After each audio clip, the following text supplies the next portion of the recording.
All right, it's 7:01 actually, so we'll go ahead and get the meeting started. Thank you for coming and welcome to our February meeting. Today is Monday, February 16th of 2026. Grab my glasses. So I would begin out with approval of the consent agenda items below that include the approval of minutes from our regular board meeting on January 19th of 2026, the closed session on January 19th of 2026, the Board Academy meeting on February 2nd of 2026, the payment of bills, the employee resignations, the employee hires and contracts, the alternative open enrollment applications, and the Tomah High School DSS waivers. Does anybody need anything pulled out from that consent agenda item with all items that are embedded? Excuse me? I'll move it. Okay, nobody? Okay, then I look for a motion to approve, and Teresa said she approves. Have a second? Second. Second by Heidi. All those in favor say aye. Aye. Any opposed? Okay. Next would be a communication to the public. We actually do not have anybody sign up tonight, so we can move on from that. And we'll move into reports and recognition of staff and students. Ms. Joyce is not able to make it. It's not okay. So Ms. Joyce was not able to make it tonight, so we will move on from there as well. And we have a thank you to the students, staff, board members, and community members for taking part in Rachel's Challenge activities mentioned. Last month, we sought those community members and others to help out with just a powerful experience from Rachel's Challenge. That's a grant that Michelle Clark put together, and so I'm going to defer over to you, Michelle, but powerful thing, so thank you so much for doing that. We did have the opportunity for almost 400 students to go through the 4 days of Rachel's Challenge programming, and we had board members that also participated. We actually had people that I had to call and say, you asked to do 2 or 3 days worth, and we have so many volunteers in the community. Is it okay if you just do 1 day or 2 days? It was fantastic, absolutely fantastic. Very positive from the staff. We did 6th graders and 9th graders, and another high school program too. This is very, very good. I don't think board members have anything more to add.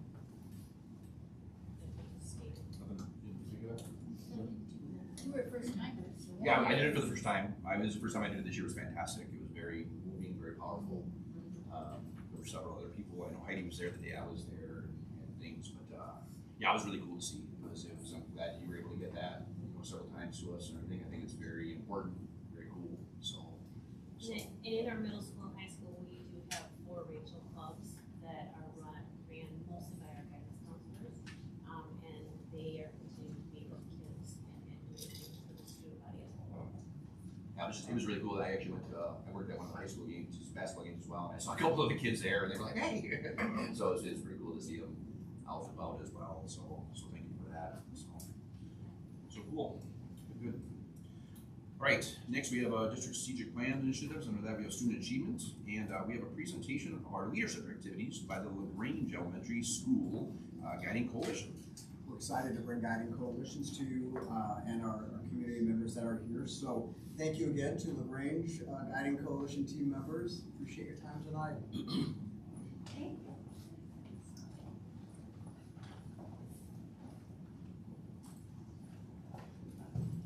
My computer doesn't look like that. Hello, everyone. Happy Monday. First, we start by figuring out the tech, then we can talk about the things. Great. Here we are. Thank you for having us here. Some of our members of our Guiding Coalition are with me tonight. Not everyone could make it. Our LaGrange Guiding Coalition has representation from across our building. Tonight, I'd like to introduce you to Lisa Nading and Dia Lynch and Hannah Hazel. Jessie Steffen and Nikki Kriegel weren't able to make it. On our team, we've got 4 classroom teachers, 2 special ed teachers, 1 instructional coach, and me as a building leader. Would you like this adjusted?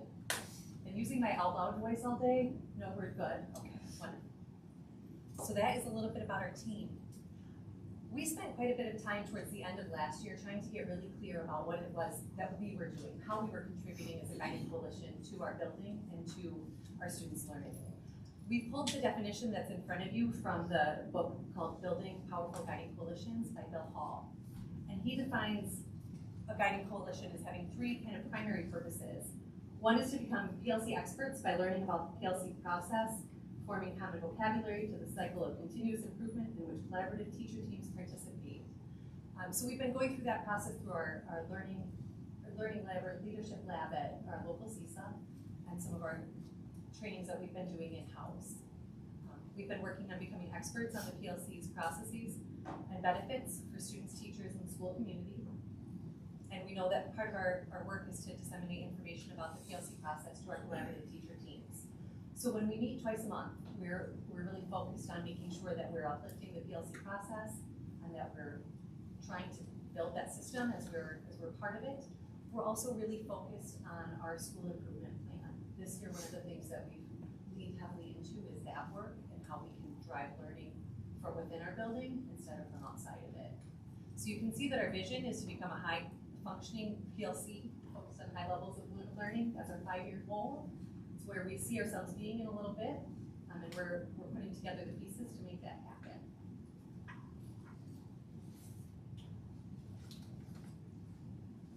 So thanks to our CISA leaders and some of the other work that we've been doing, our school improvement plan is something that we were really proud of this year.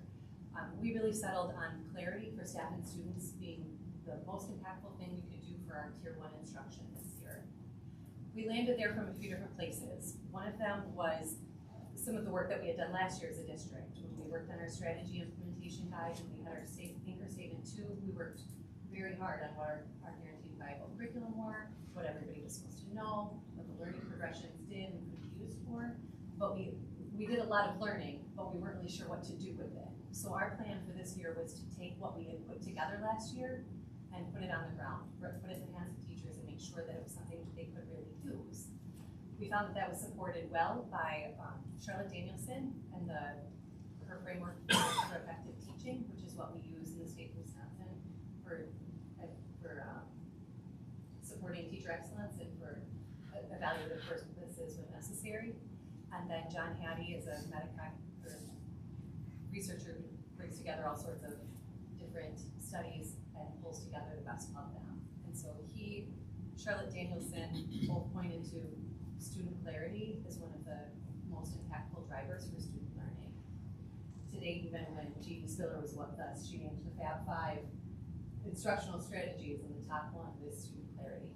When kids know what they're supposed to know, why they're supposed to know it, and how they're going to get to the end, what the end looks like.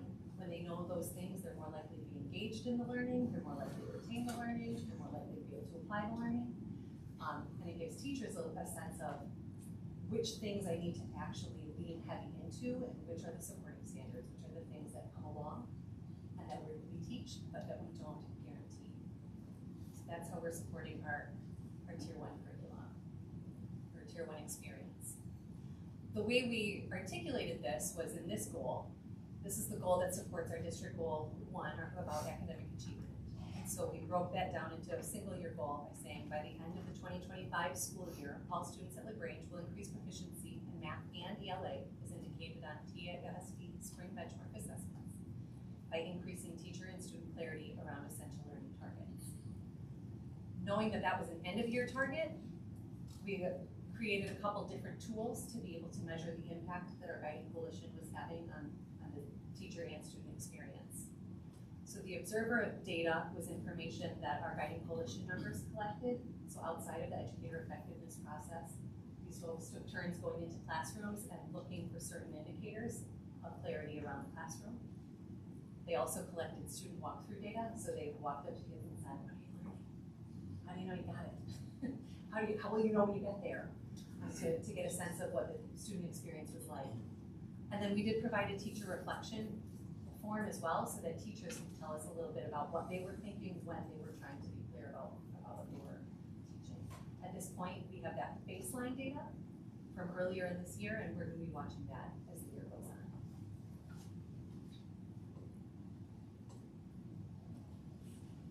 Asking people to do something different with their practice means that we have to show people what we want them to do with their practice. So the first semester of this year, we had to first clarify what clarity was. When we say teacher and student clarity, what did we mean by that?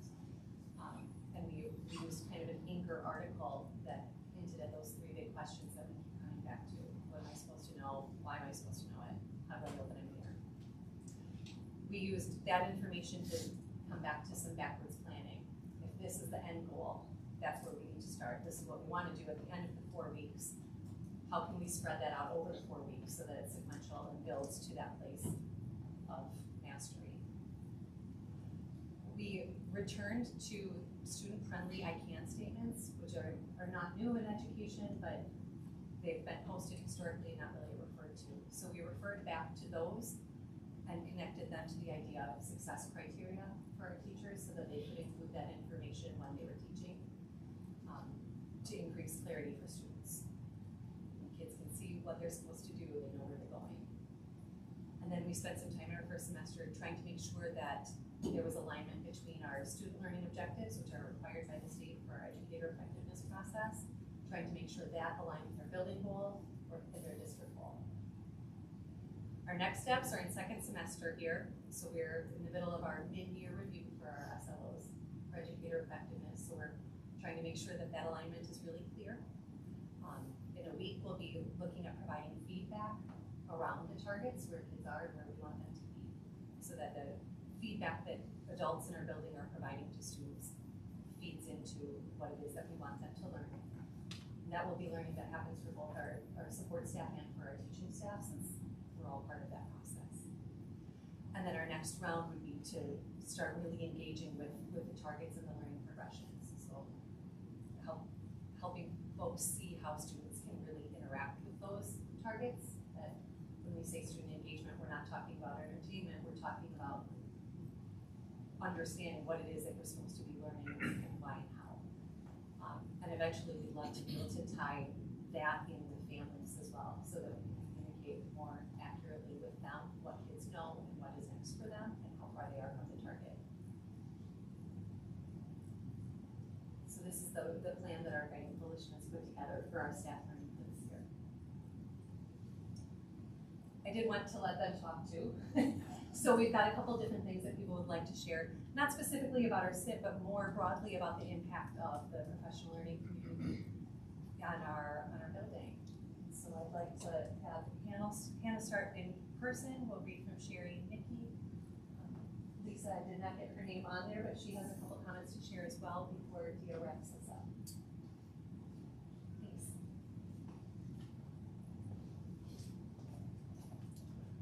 Thank you for the opportunity to speak with you tonight. My name is Hannah Hazel, and I've been teaching at LaGrange for 10 years. From my perspective as a teacher and member of our guiding coalition, the PLC process has had a powerful impact on student learning by keeping our focus on what matters most, ensuring every student masters the essential standards. As teams, we work together to identify and prioritize the most critical skills and concepts students must master. We use common formative assessments and shared data to monitor progress in real time, which allows us to quickly identify students who need additional support or enrichment. This collaborative focus has brought greater clarity, consistency, and purpose to our instruction, helping us align our work to our district mission, high-quality student learning, every child, every day. One of the greatest strengths of our PLC work is our commitment to reteaching and intervention. Instead of moving on when some students struggle, we've begun to build systems to provide targeted reteaching opportunities and additional practice until students demonstrate mastery of the essential standards. This ensures that the learning gaps are addressed immediately rather than carried forward. Through this system of ongoing support, collaboration, and shared responsibility, we are creating a culture where all students are expected to succeed, given the supports to do so, and where high-quality learning truly happens for every child, every day.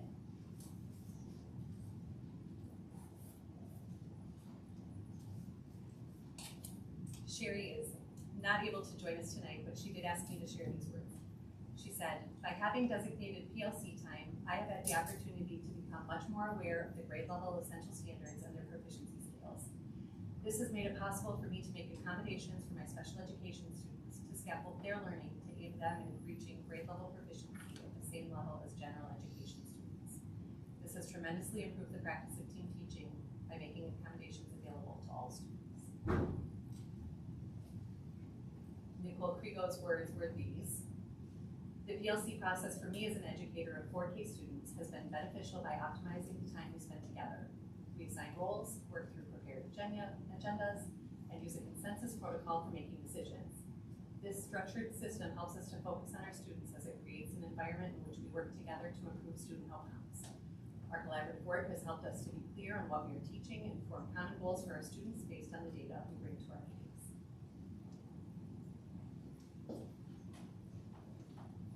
Hi, I'm Lisa Nading. I'm one of the instructional coaches here in our district. And I've been kind of through a few different experiences already. It's just been this my third year here. But we've shifted a little bit in how we approach coaching. And some of that shift has come from our work with ILC, which is Inclusive Learning Communities. And part of the work that we do there is making sure that we have systems in place to ensure that all students learn at high levels.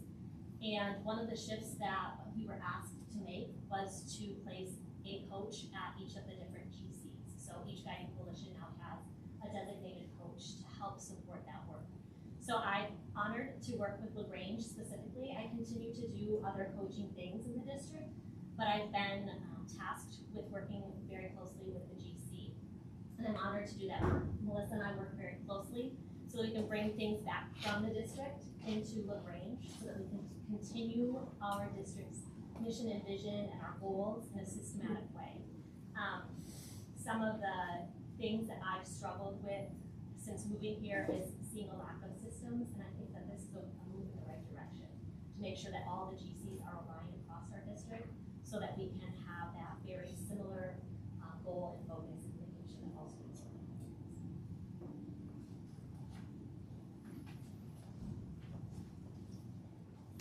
Good evening. My name is Deandra Lynch, and I have been teaching at LaGrange Elementary School for 11 years. During that time, I have seen strong collaboration among staff. We have always worked well together and shared ideas openly. But as the saying goes, good is the enemy of great. That mindset has shaped our growth through the PLC process. The PLC process has brought meaningful change. And change is not always easy. It requires reflection, vulnerability, and a willingness to adjust practices we have used for years. But change is good because comfort and good enough can be the biggest roadblocks to reaching our true potential. In the past, collaboration often meant sharing lessons or activities. Now our conversations go deeper. We identify essential learning standards and focus on what students must learn and how we will know they have learned it. In addition, our guiding coalition is working alongside collaborative teams to intentionally increase clarity for teachers and students, along with student engagement in the learning process. We are exploring ways to help students better understand the essential standards and learning targets so they can take greater ownership of their learning and progress. Our approach to assessment has also shifted. Instead of relying primarily on end-of-unit assessments, we now create common formative assessments throughout a unit. This allows us to monitor progress in real time, respond quickly, and provide support before gaps widen. The greatest shift has been shared responsibility. We no longer work as individual classrooms side by side. We work as a team, collectively accountable for ensuring every student masters essential standards. After 11 years at LaGrange Elementary, I can confidently say the PLC process has moved us beyond being good. It has strengthened our collaboration, sharpened our focus, and improved how we support student learning. Thank you for your continued support.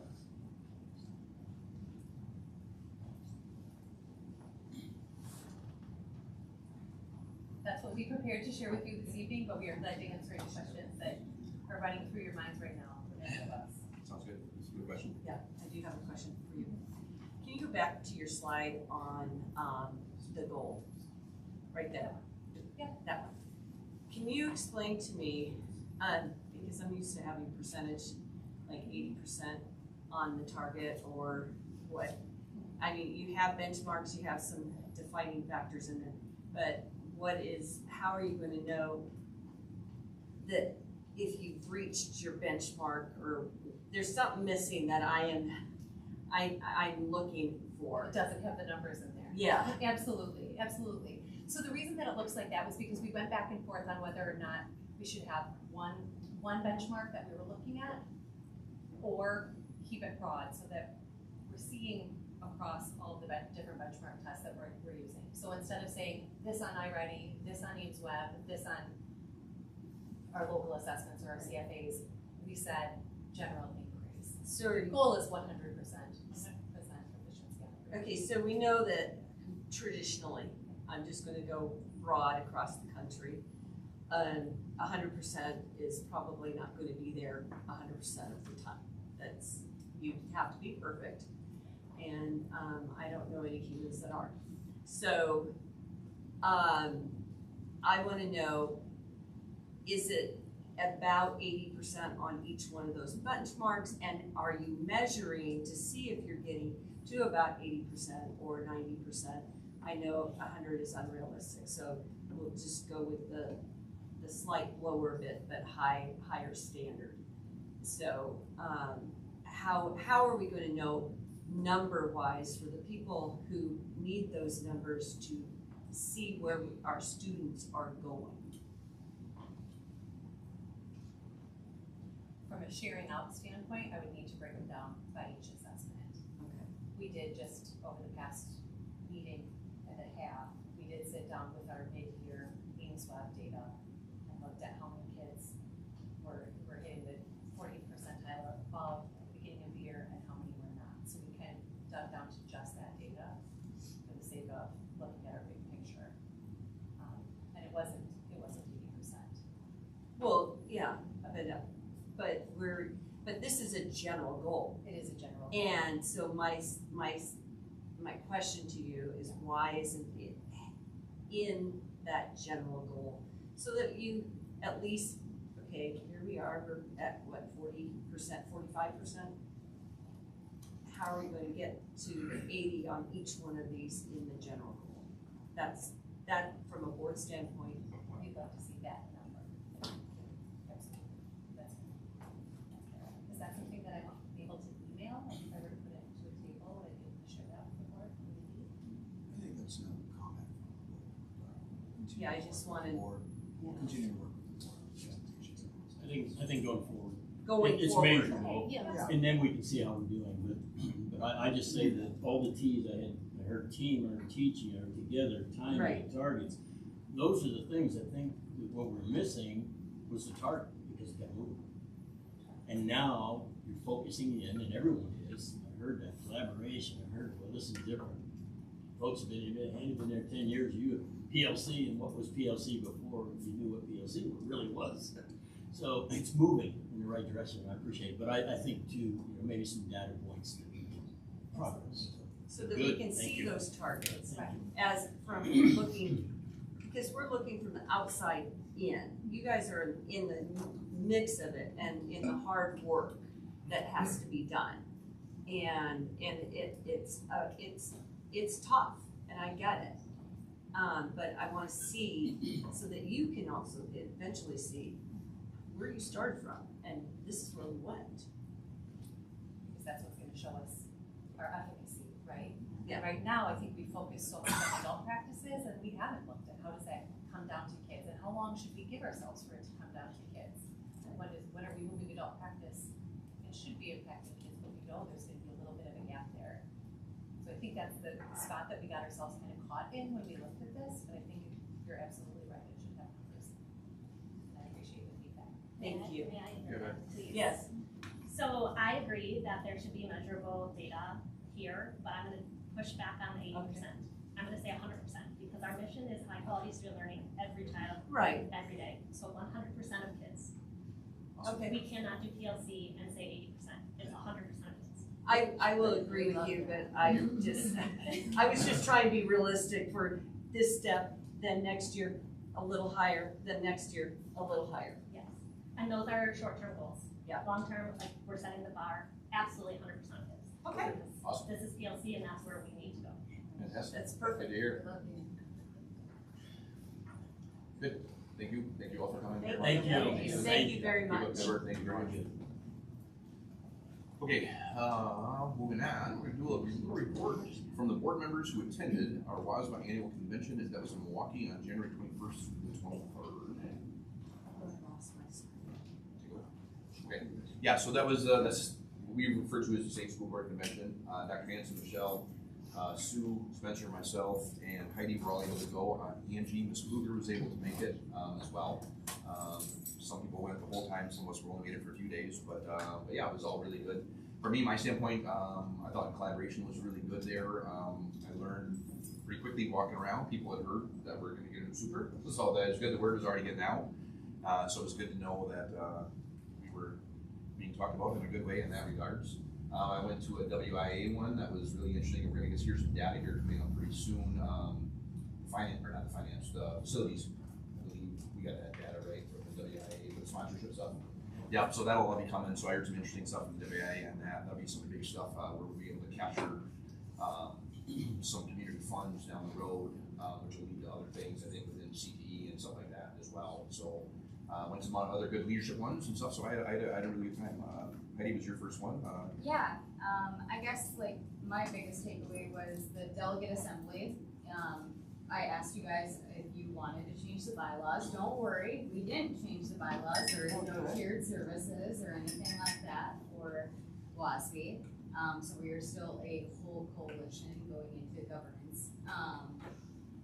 What was presented that really surprised me was there was an emergency resolution that was actually passed, and it was a pushback on the state legislature as well as EPI and all of that kind of stuff of making sure that when we're promised in the state budget that we're going to get a certain percentage, that we expect as school districts to get that percentage, especially when it's quoted in the news and all that kind of stuff. So yeah, that was my fun takeaway. Cool. Senator Sue. A lot of the classes were on upcoming referendums and how different schools have handled that, and community engagement with the school district. So there were lots of tips to learn from the speakers there, and a lot of just general information to different people you're sitting around asking questions about where you're from or how you guys dealt with this. So a lot of interesting information to capture the community and get it much more supportive of the school and the school district. It's good. For me, because I think we're moving in that direction, CTE, there were a lot of opportunities in listening how some school districts engage the community to support the industry and what was going on. And I think there's a nice road there to, number one, engage the community, get some support, and understand, recognize that we need all of the trades. I mean, society will not make it if we don't have them. So again, that's my little role out there, and I was really focused on that. So, but it was good. Admin, 3 that went. Anything? Otherwise, I'm assuming you did well. I saw most of you and the ones I went to. Yeah. All good. Cool. Thanks for coming. Awesome. No, it was very good. It was well worth going to. So good. All right. Next, we'll have the acceptance of gift of money and or materials. From Millhaven Foods, a donation to the FFA in the amount of $250 for their pancake supper. Peace Lutheran Church, a donation to the high school band in the amount of $295. From Links Networks, a donation for books to the Camp Douglas Elementary School, $300 donation. From the Oakdale Area Snowmobile Association, a donation for books to the Camp Douglas Elementary School, $300 donation. From Millhaven Foods, a donation for books to Camp Douglas Elementary, a $500 donation. From USUMCO, donating steel plates to Matt Olson's welding class at the high school, a $505 donation. From the Warrens Mall gas donation to Warrens Elementary, a $904 donation. And from the Tomah Sports Booster donation to gymnastics for the tumble track, $5,229. The aggregate amount this month, $8,283. And as you can see, as always, this walks through every aspect of our students. So gratefully accepted. Cool. Anybody got any particular questions or anything? Or I just want to say thank you to the public for the continued support of our students. I make a motion that we accept all of the gifts that we received. Second. Motion by Sue and a second by Teresa to accept those as presented. All those in favor say aye. Aye. Opposed? Okay. Next, under Future Focus, we'll have our annual presentation from the Tomah Area Montessori School, our TAMS building. Good evening. I feel feel like I've been here quite a bit this year. Every time, just a little bit, something new. So I'm here on behalf of the governance board tonight to share some things about our Montessori school. We've tried to get people into the Montessori school to see what's going on there, and we all have work to do during the day. So tonight I'm bringing a few little snippets to you. Our governance board chair is Kelly Joyce. Our vice chair is Pam Luca. I'm acting secretary at this time. Our treasurer is Amy Betcher, and Shireen Ainsworth and Becky Ballman are also members. Currently, our children's house, which is 4K and 5K, we have 20 students. Mrs. Ames is our teacher, and Shay Livengood is our assistant this year. She's new to our school, and things are going well. 4K is all day, 4 days a week, and on that 5th day, kindergarten is able to be by themselves for that day. But Mrs. Ames has taken this under her, I don't know what I want to say about that. She's amazing at what she does. It's like it's second nature to her. All right, so some of the basic Montessori practices and principles I'm going to share with you through this, but mixed age classrooms, respect of things around them, care of self, others, and the environment, uninterrupted work periods, hands-on learning, responsibility, experimental learning, freedom with limits, education of the whole child, individualized curriculum, natural consequences, the prepared environment, peace education, and free choices within reason. So these first short pictures and short clips are from the Children's House, our 4K and 5K. Every single morning the kids come in and have jobs to do, and so here they are folding the napkins that they use for the day. Some of these clips are so short, and I wish I could share more and more with you, but this is just a quick glimpse. This was also the kickoff of our science day, so they were dressed like scientists and had on safety glasses. So normally we don't need safety glasses to fold napkins, but it was a cool day. So they're just in, they just have gotten in, and they're busy, busy, busy.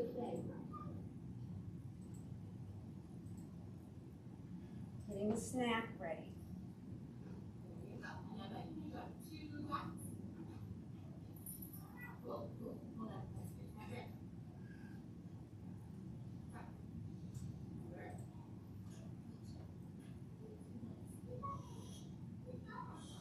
Okay, and how many rounds? Let's do 5. Remember how to do 5? Middle line down, give them a belly and a hat.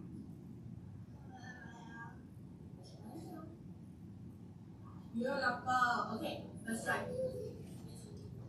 5 flaps over there. What can you do? Okay, up your hands.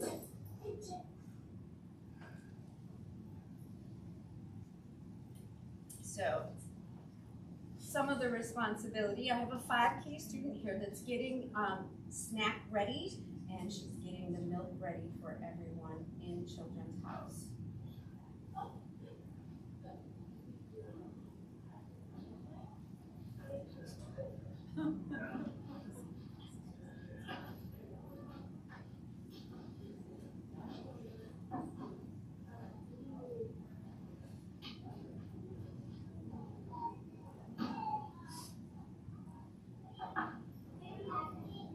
She opens these milk cartons like a pro.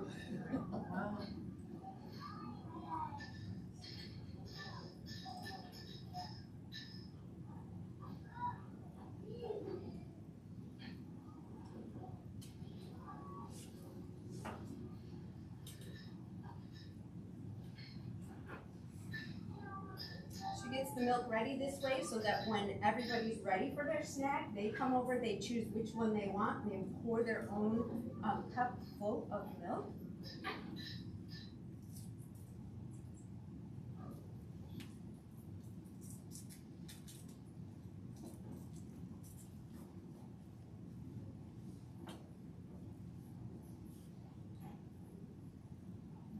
responsible for getting their own snack and then cleaning up after themselves. Like I said, some of them are really short.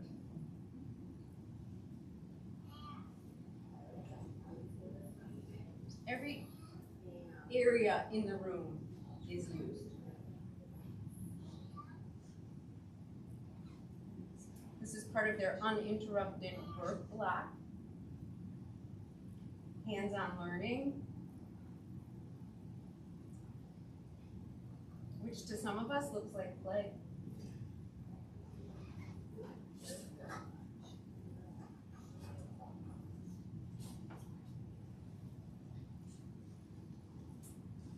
Peace education. In Children's House, if they have an argument, they have something that's not going quite right, they grab the peace rose and they have a conversation about what's going on and try to work it out. So they just happen to have something going on this day. And very quickly they solved it. All right, in E1, our elementary one, Mrs. Jareb is our teacher. We have 8 first graders, 9 second graders, and 6 third graders. Mrs. Coleman is the assistant in there, and the assistant is, I think anywhere else in the district we call them a teacher's aide or an instructional aide, and the assistants at TAMS are an integral part of what happens there. So the teachers are teaching lessons, and in that time, the assistants are walking around and helping everybody else to make sure the rest of the classroom is going smoothly. Multi-age classroom and also hands-on here. So this is in E1. They have little work mats where they're doing their work for this class period. Here they're doing this little girl is working on nouns and verbs, I believe. In the background, Mrs. Jareb is doing a lesson. During that time, students and adults know that you should not interrupt the teacher during that time. If you have a question, you go to the assistant or you wait.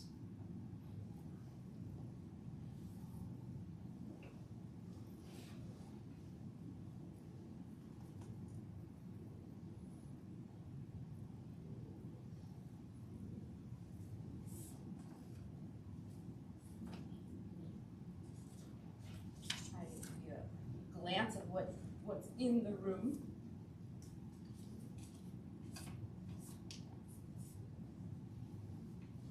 This is called Golden Bead, and this is a math work, and what this does is it helps students learn different place value with hands-on tools.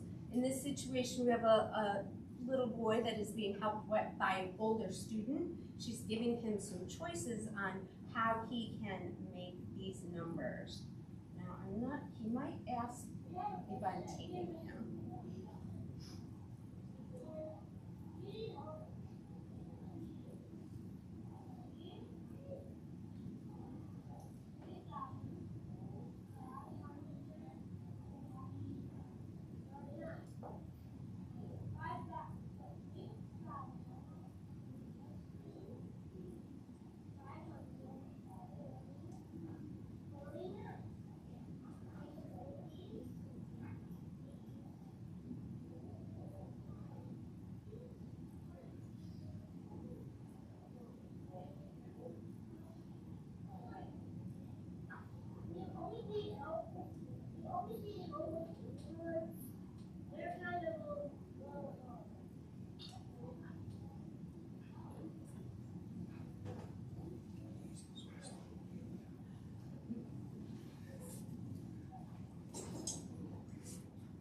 Hands-on built such a strong foundation in math for these students, and you see as they progress through the math standards that this is a great foundation for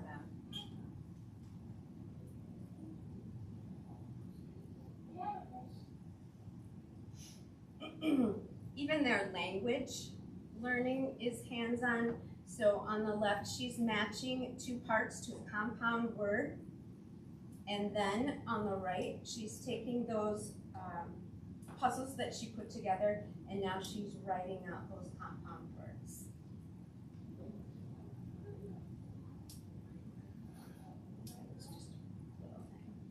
All right, more math. This is the stick tool, I believe is what they called it. Using these sticks to build two-dimensional shapes, and then being able to label them and learn about the different prefixes that go along with the shapes. Octagon, pentagon. But first they have to build it.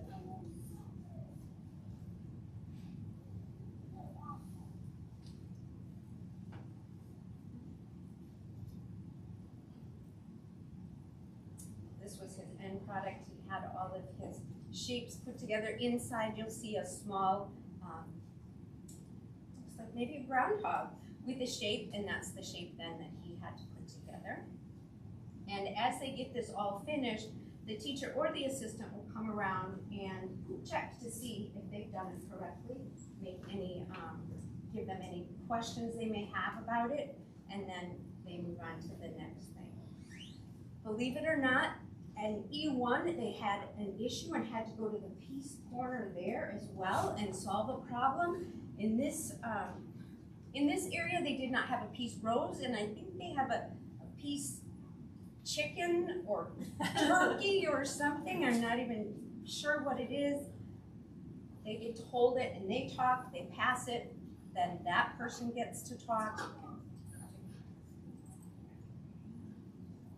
By the end, everything is so much better.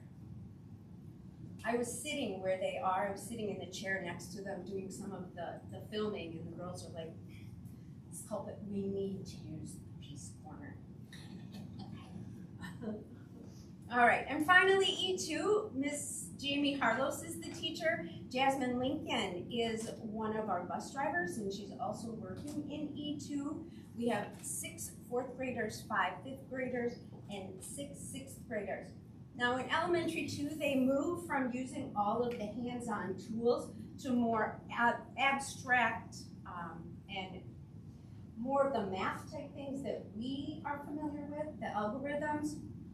And they also have time to work on things that are of interest to them. So I have just a quick snip of a couple of them. Let's see if we can hear her. If not, I'll turn it up. Yep, I'll turn it up.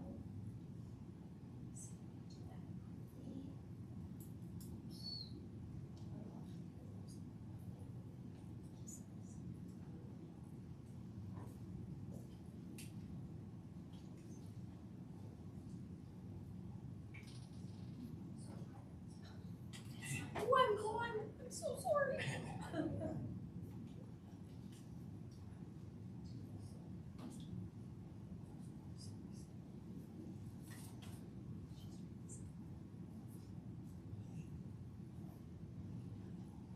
These are the last 2 slides.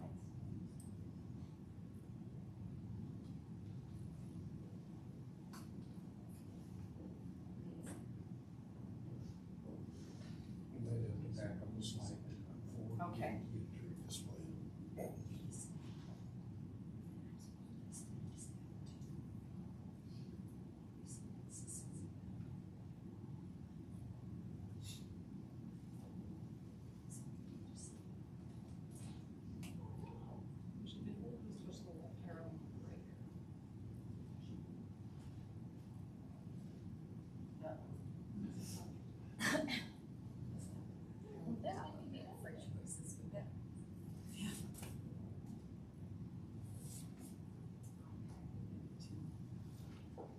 The last slide that I have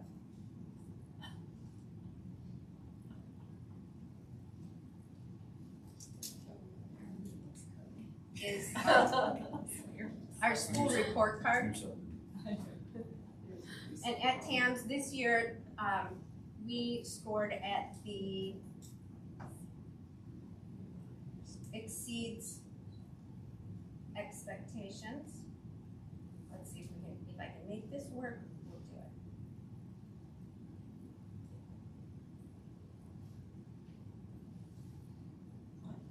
it.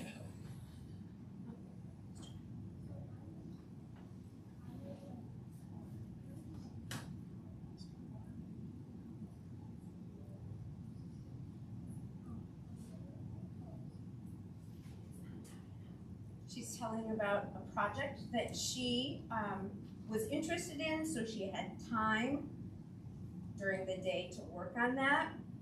Got another little friend here who is very excited about storm chasing. But you really can't hear him on this one either. Some of you might recognize him. He goes on to explain that he used to be afraid of storms, and given some time to research, he found that storms really don't have to be scary if you understand a little bit more about them. At TAMS, it's a very small building. We utilize all of the space. This is a E2 group of students doing a book study out in the hallway. And anytime you come in, you may find students in the hall, you might find them in the kitchen, you might find them in the back room, but we use all the space and they're doing wonderful things. And I was doing so well and now I'm just falling apart here. All right, so we did again score exceeds expectations on the school report card. As we continue to give our students that solid foundation, we're seeing that in the older grades, when they're starting to test the forward exam, things look good. So ELA, our percentage at proficient or advanced were 79.6% compared to the state average of 64.7% this year. And then as far as math, we were right in the area, the same range as the state. So 65.4% proficient or advanced, and it's compared to the state at 68.6%. And that is the last slide.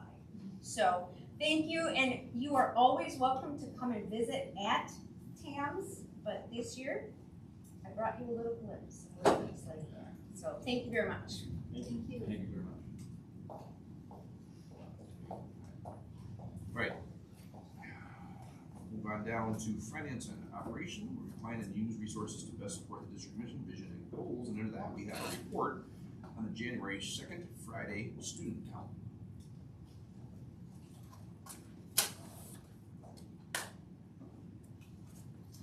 I have two documents I'm going to share with you. The first one, as soon as I get connected here.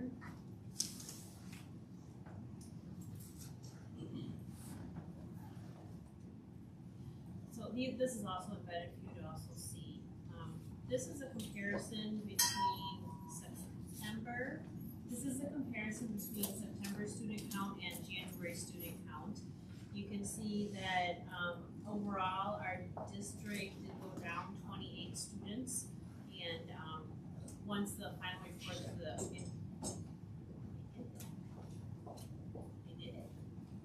I think the microphone got snapped off. I'll talk really loud. You'll see that our district went down 28 students from September, and I think when you see the state data that comes in, this is the trend in the state of Wisconsin, really in the Midwest. So this is actually, these numbers here are our students that are Tomah area school district residents that either attend our schools or are school choice to another school district. So we do receive funds for students that are school choice out, but then the money doesn't stay in Tomah, it goes to those other districts. And then the other form that's embedded is just our overall building count. And you'll notice that these two numbers don't match, because this means actually the kids that are in our seats. So this would include our students that are from other school districts that attend our schools, along with Tomah area school district residents, students that are in all of our schools. I'm going to look at this as a positive. We were randomly selected for a membership audit this year, which randomly, everyone gets selected every 3 to 4 years, and we had one 3 years ago, so I knew it needed to be this year, and So what that means is the auditors that came in and did our financials will also come in and audit our student count. The process that we use, the forms that we have, they will randomly select students and check their attendance from September and in January, making sure that we recorded the correct numbers. And like I said, everybody gets audited every 3 to 4 years. When that gets done, I'll share those results with you also, but they're not due to the state. I think the auditor has until May-ish to get those in. Any questions I can answer about any of that? I had one, I missed it in the last meeting. Preschool special ed. Yep. The prerequisite requirements, how do we make that determination? Is that when they come in to test out? Saw something on the paper, what was that? Yeah, our child find days probably. That's it. Yeah. So if students are preschool special ed, those are 3-year-olds. And those are 3-year-olds in our community that qualify for special ed services.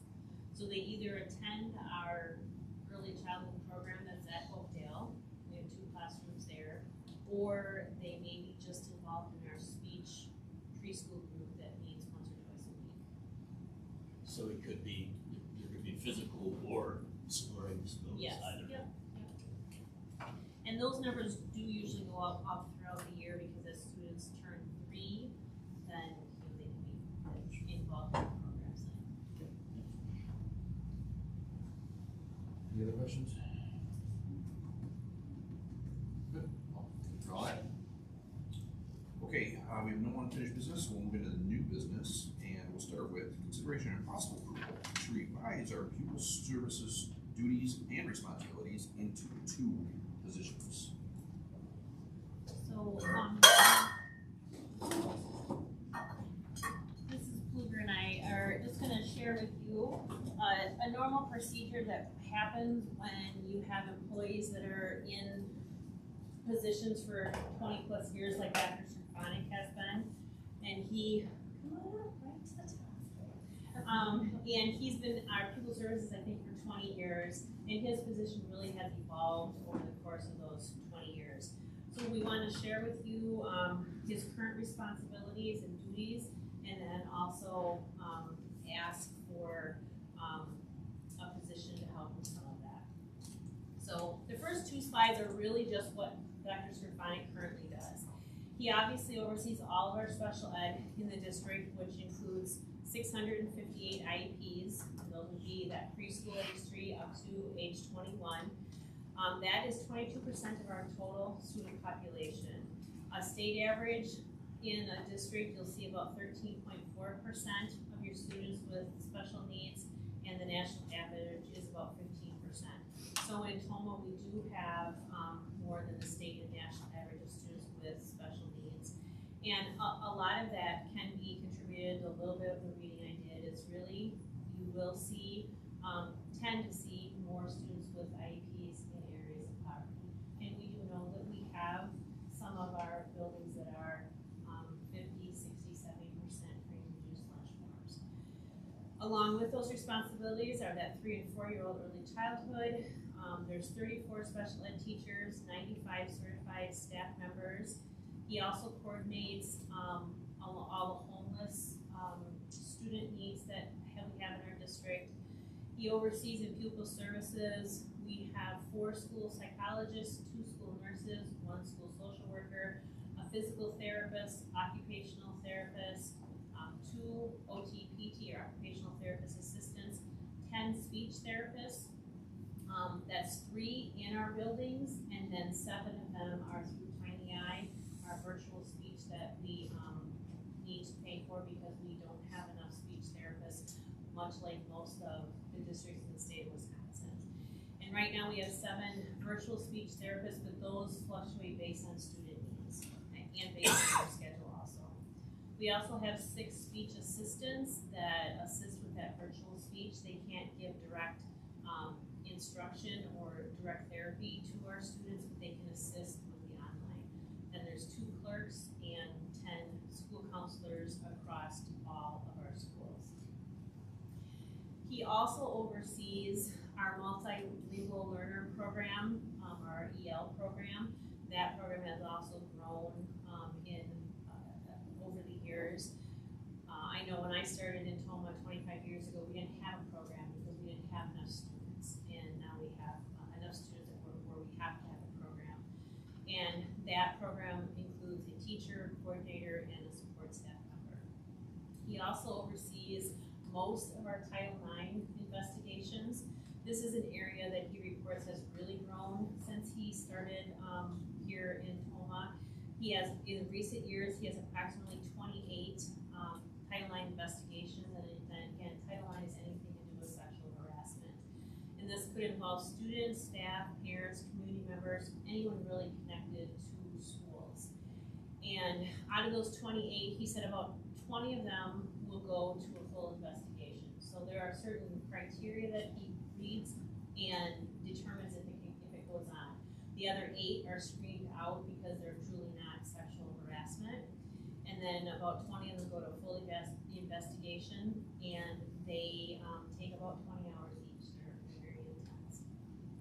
He also oversees our alternative ed and at-risk programs for our district. Currently, we have 1 program at the middle school, 1 classroom at the middle school of alt ed, 2 different programs at the high school, and then here at Robert Cooper, along with overseeing Milwaukee Street Academy, Excel, and Decisions as part of the alternative ed program. He also is the principal of those students and staff that are part of that program, these programs. And then we have 4 plans in our district, and there's 91 of those that the Director of People Services also oversees. So this next portion, I do not want to take you down a rabbit hole. I just want to start with saying that I do not want to take you down a rabbit hole, and we will be doing a full presentation on what federal identifications are and what we're doing. So the reason that I'm sharing with you is that this does tie to that pupil service position. And so obviously the 2 pages of things that one person is tasked with doing is a lot. And so on top of that, we have what is called a JFN identification. That's a joint federal notification. And so it comes to us from the Department of Instruction. And on the left-hand side, we have a federal identification under IDEA, which is the Individual with Disabilities Education Act. So it specifically relates to students regarding special education compliance and student outcomes. And so this is our 4th year to be in this identification as needs assistance. And so with that needs assistance, there has to be, there's a comprehensive needs assessment that we have done. There is a root cause analysis, and then an extensive plan that goes into place. Really our goal is to make sure that we're meeting the needs of all students and that we're hitting the mark. And right now each year the joint notification announcements come out. And each year we continue to work really, really hard to get off of that list. Then on the other side, the alternative education, there's another identification which comes from ESSA, which is around it's impacting our Title I funded schools, which Robert Cooper is. And so that one is specifically related to this particular alt ed building and the fact that our graduation rates are below where DPI would like to see them fall. And so one of the things that we want to make sure you understand about the JFN monitoring process is that it's about continuous improvement, and it's about ensuring that all students receive the supports and the things that they need. But with these identifications comes a lot of work, a lot of hard work, a lot of meetings, a lot of, we meet with DPI, they ask us like, what is your data? We show them the different strategies and things that we're doing. So one of the strategies is ILC, which we will be presenting on in the coming months, and understanding that ILC grant, partially why we were awarded it was because of our identification. But in order to help make sure that students get what they need, it's really, really important that this person has the capacity to be able to do all of that work and make sure that our systems are functioning healthy so that kids can get what they need when they need it, and that we can meet the expectations and that we're not on this list. And so we just wanted you to see that those 2 pages of things that one person is tasked with is a lot. And because of that, it's really hard to make sure that we're hitting the mark at all times. And we want to make sure that we are setting up systems so that our kids can grow and benefit and get what they need when they need it. And Mr. Durham was reminding me of 2 things I didn't even have on the list. He does coordinate all of our outside counselors that come in. We have about 300 students that receive outside counseling in our school buildings. And he oversees that while the individual schools are coordinating the times. And then we also do have students that attend Cooley, Northwest, and Cholita, thank you. And then he is the liaison between our district. So what we're proposing as we head into hiring a new director of pupil services, which we do have postings up right now, and we know that the education pool across, whether it is a support staff or a teacher, an admin, whoever, the pool is not what it was even 20 years ago.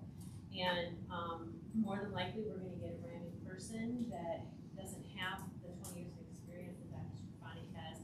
So our proposal is that if we take really the director of pupil services position that requires a director of pupil service license and make that one position. And that position will then oversee all of the special ed, IEPs, early childhood, the 504 plans, all the pupil services that go with all of those IEPs, and then also to include a multilingual learner or English learner program would fall under that position. It makes sense to be able to work that in there. The new additional position would then pick up the Title IX investigations. Your first question may be, well, how can a random person do that? There is required trainings for people to view and actually to go to in order to do those correctly. The new position would also look and oversee our alt ed and at-risk at the middle school, the high school, and then here at Robert Cooper. So then that person would be the principal up here. So our pupil services director is not an additional principal. And with the getting to know what we do, because we do offer good things for our kids that just don't learn like traditional school, but there's always ways for us to look and improve them and expand them. So after a period of time of a new person coming in and seeing what we're currently doing, I would anticipate coming to board eventually and looking for recommendations for expanding that program. Because we know our at-risk and alternative ed kids don't just magically appear when they're in 5th grade or when they're in 6th grade. They're struggling at the elementary level sometimes too. The homeless coordination would go to this position. There is transportation works wonderfully with the coordination of getting them to school. Food service, does the food part of it. Just Santa, Mentor Huckleberg, our social worker, does a lot for these families, but again, this position would oversee this. We would also propose that this position oversees the 4K through 12 summer school. That would include the 4K through 8th grade summer pack, which is about 700 to 800 students currently right now. And also look to see if we can increase our offerings at the high school level. And again, this would be in coordination with people that have the knowledge of doing these things. And then a big reason that we put this position on here was really the Act 20 requirements that are coming down that Angie can talk more about. So specifically, Act 20 doesn't fall in this person's wheelhouse. It's more about, there is a portion of the Act 20 requirements that require us by 2027 to have a comprehensive and intensive summer school program for students that have not gotten off those reading plans. And so this is something that will be brand new to us, and learning how do we build that system, because it doesn't just stop in 3rd grade, which Act 20 is, that's the goal, is that we get everybody proficient by 3rd grade. But if a student is not, and they continue on in 4th grade, 5th grade, all the way through high school, we need to offer that programming through summer schools to help enhance those those reading, to close the gaps. So this person isn't necessarily overseeing all of Act 20. That would be, had originally presented, I think, someone had asked me, are they gonna oversee, they're gonna oversee the summer school portion of it, so they would work in conjunction with me in order to make sure that we have a strong summer program. And then, the amount of data that our current school board likes to see and wants and should be seeing is a new concept for school boards, really, I think, across, I'm not gonna say the nation, but across Wisconsin. And, in order to give you what you want, we're looking at part of this position being like the overseer of the multi-level systems and supports that we have 10 school counselors right now that Dr. Srfanik is overseeing. While he's doing all of that, he's not able to dedicate time to them and what they're doing in their buildings day to day with our students that have social emotional needs. And also our SEL coordinator that we received a grant to fund that position, and right now that grant is going to be funded until the legislature changes that after it was awarded. And when we hired that person last year, 3 of us in good faith could not say Dr. Srfanik, even though this position really is pupil services, how our district does it, we couldn't do that. So we've been trying to learn about an SEL coordinator's role within a district, and floundering through that sometimes because it's not really in any of our jobs either.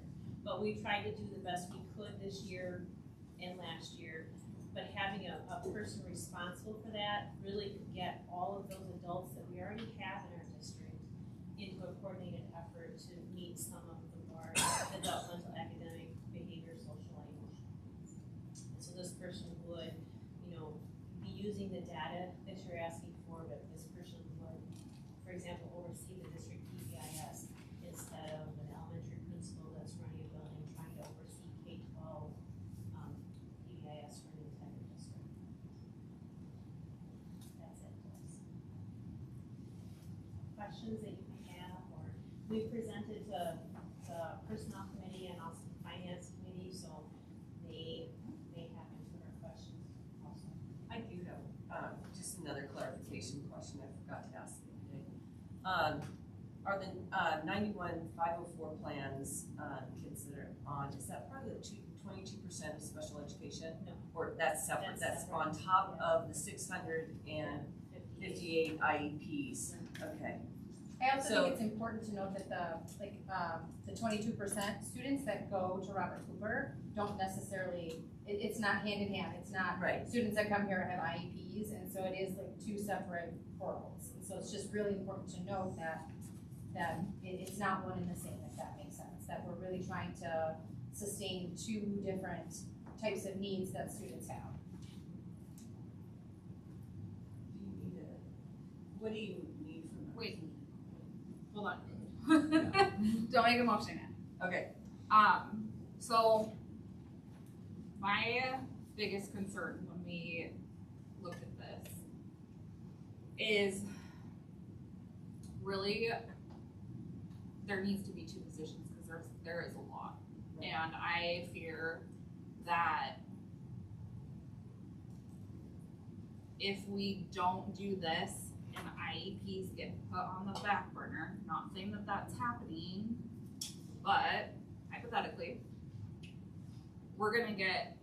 it's gonna cost us way more than if we hire someone to help out with that. That's a lot of IEPs. It's kind of similar to writing a treatment plan, and those can take 20 to 30 hours. So it's to oversee all of that is a lot. My only concern as I've been thinking about this is I don't want to see the Wisconsin MLSS get put on the back burner. I really want that to be a big component of what this person does, and I can see it getting put behind the summer school or the Title IX investigations is what I'm worried about.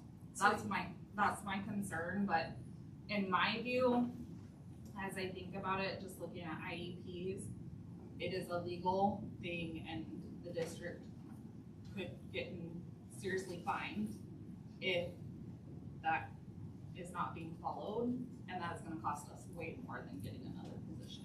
So what were you saying, the Wisconsin? The MLSS. The last one. Oh, okay. She So- just wants to make sure that. MLSS. I thought Just about- make that a primary thing. When I was looking at it, I was thinking about like Right. how they're designated into the two positions. And I was thinking, that goes very similar with the IEPs. But I think that would be a lot for one person to do. So, So are you suggesting 3 positions, one for the Wisconsin MLS? I don't think we can afford 3 positions, but I just wanna make sure that that is a forefront factor of that position. I mean, obviously, Title IX is a law. Right. For K-12 with the mandated, new summer school requirements. I just wanna make sure that that behavioral, social, and emotional component of that position is really highlighted. I think as we discussed, if we go that way too, then it will be within the purview of both of those positions to,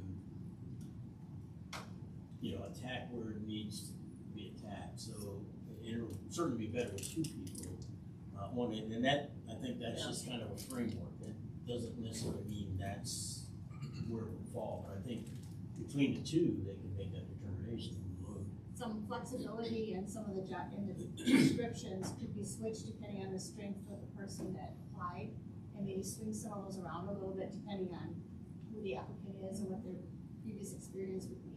I think we're open to that, to kind of move it around a little bit if we need to. And I will say that was one question I had was, I'm not familiar with like what we have to have. We're a big enough school district, correct me if I'm wrong, but this is my question, and this is how it was explained to me. We're a big enough school district that we have to have a director of pupil services. They have to have that license. So this Yes, position was. Correct. Yes. The second position doesn't have to have that specific license. It could be just a So, general I think the administrator. director of pupil services has to be the one that oversees like the IEPs and stuff. And there's certain components of that position that have to stay with that person. Right. But I think other than that, So you see this is already posted? I sort of. Well, the director of pupil services is posted, but it's big and broad. Yeah, so you'll be able to go in, so if we approve the 2, you'll go in and clean that up or whatever, or draw it up, I guess, you'll just, right? Well, in the ideal world, there'd be 2 stellar candidates in there. For the one, okay. So the only position open is pupil services, so tonight we're waiting for your green light on X number of positions. I'm hearing this, or perhaps another, but administration highly recommends additional positions. As far, to me, it's a utility player. A human resource director is just so silent. This is exactly what the board is looking at. Absolutely continue the conversation on how the role would be. I would just like to say thank you to Angie and Michelle for putting this together. This is long overdue. I think it's an important piece, as Katie mentioned, the multi-level systems of supports is in of itself board directive, and it shows a very strong faith in what you want to accomplish here in the district over time. It's obviously the right timing. I got a couple of things I want to bring up, and first off, and I brought this up at the meeting, was I think as a board, we should have been told about this federal identifications that we've been dealing with for years. We didn't know anything. We should have been able to jump in and say 658 IEPs for one person. What are we thinking? Thank you. Yeah. I don't know how we got here, but we can't be that way. We've got to have the full disclosure, no surprises, and for the board, so that we're to a point where we got to fill this position now, and our hands are somewhat tied. We don't have much choice, but I don't think we should be sitting here today. We maybe could have taken a couple months and looked at this and said, what actually should we do? I mean, what does he actually do with 658 IEPs?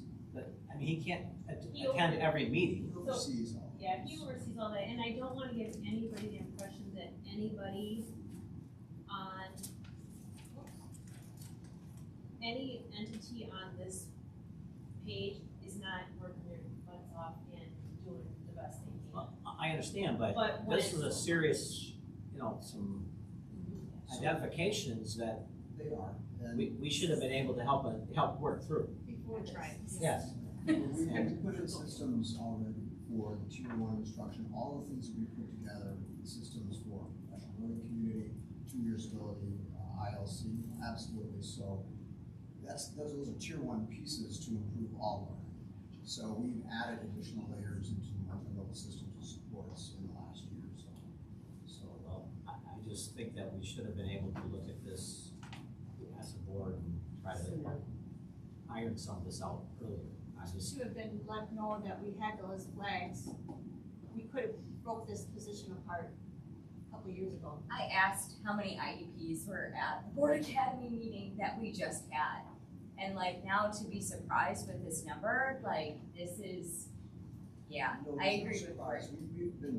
We've acknowledged we had 20+%. That's been delivered to the board each and But every 20, year.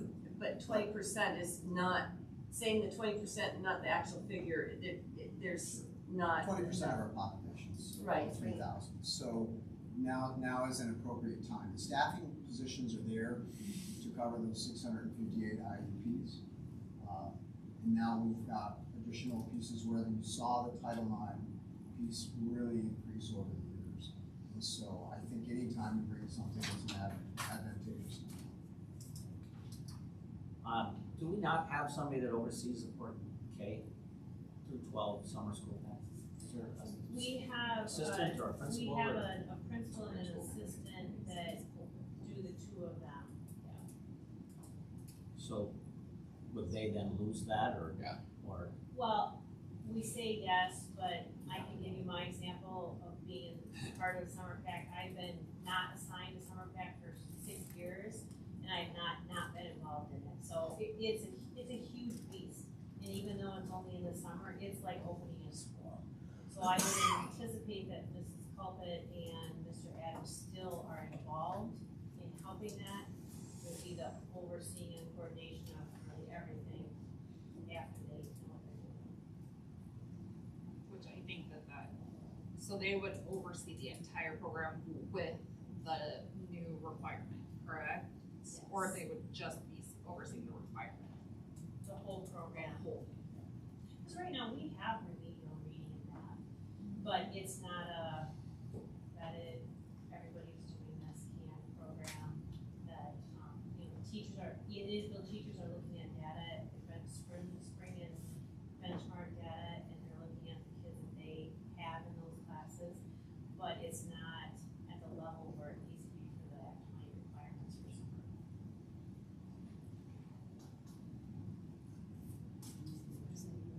I will make a motion.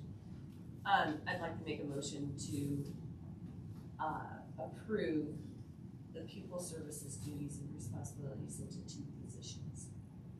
Okay. A motion by Teresa, basically as presented, that she spoke. Do a second. Second by Katie. All those in favor say aye. Aye. Any opposed? Opposed. Okay, opposed. Thank you. Okay, all right, good work. Okay, all right, moving into some policy work. Next, we have the second reading and consideration for approval of policy 8420, school safety and reporting of crime statistics, policy 8500, competitive food sales, policy 8531, free and reduced meals, policy 9151, the use of cameras and other recording devices in the locker rooms. So this is the second reading. Second reading, so this was an oversight on my part. First reading was October 20. These policies, I did not roll them over to November, so here we are in February. I recommend the board go second reading on its most technical piece, but if the board prefers another month for a first reading, I'm absolutely amenable to that. 8420, we do each and every year. Actually, it's a new policy to turn in the THS data that's reportable for criminal statistics. I worked with the high school on that one, and food service pieces there. Jesse Bender had looked at those and approved those. They are part of our practice already.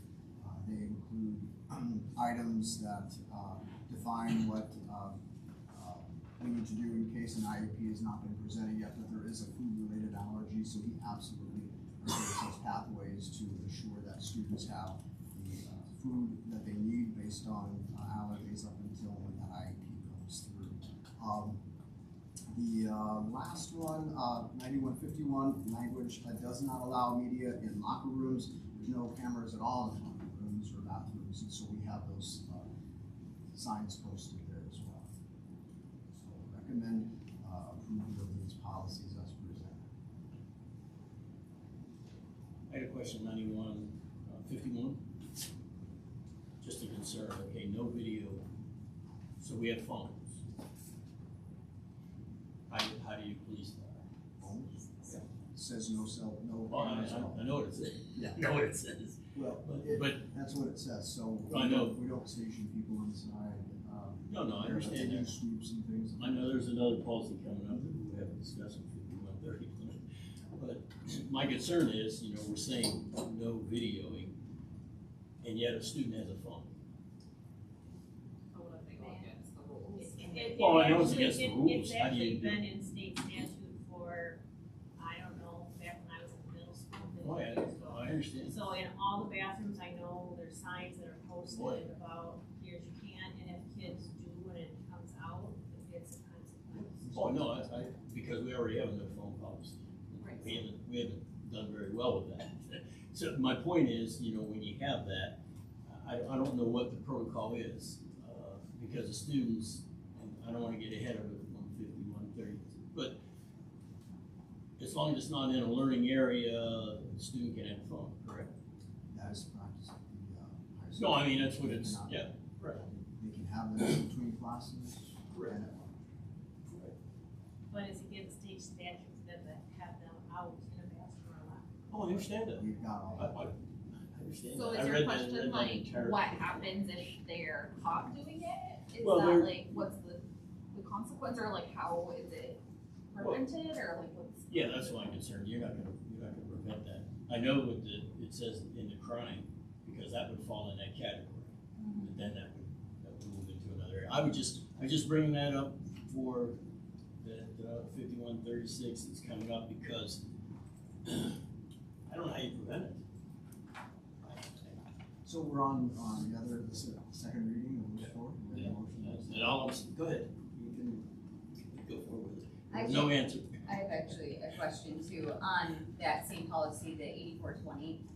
The draft references a notification chain between administrators, and like, have we finalized a chain for that? So if you do have an incident that's at the middle school, like, do you have it in process of, you know, Ms. King or Ms. Langer contacts you in the full chain of authority? So 8420, what part of that? Where it basically says that there's a draft reference of notification chain between administrators, and that's why I was just wondering, have we Yes. clearly finalized a draft, you know, with your administrators of how to contact? So school safety and reporting of crime statistics is primarily for the high school, but we have all districts. Okay, and then my second question is, what is the process where we verify and document when a change, or where a charge or a citation has actually been issued for purposes of inclusion of that 31st report? So like, say, it did happen on, how do I put it? Say it happened like in June, you get a citation or a charge from something that happened back in February, right? An investigation has gone through. Do we have like a formal log that we would be able to go back into, and you're able to go, okay, yeah, that's from February, and this would now be included on that July 31st We take a look at our report? disciplinary statistics, what we do, since we can't charge, and these are not charges, these actually have to go through the court system. So Right. we can work with Tomah PD, we have an absolutely wonderful relationship with them. But a lot of these may need to go through the DA as well. So all school districts in the state of Wisconsin, we absolutely undertake the best good faith, best effort to find those, but there are occasions when some of those adjudicated pieces we don't get because of the age of the child, the type of crime, etc.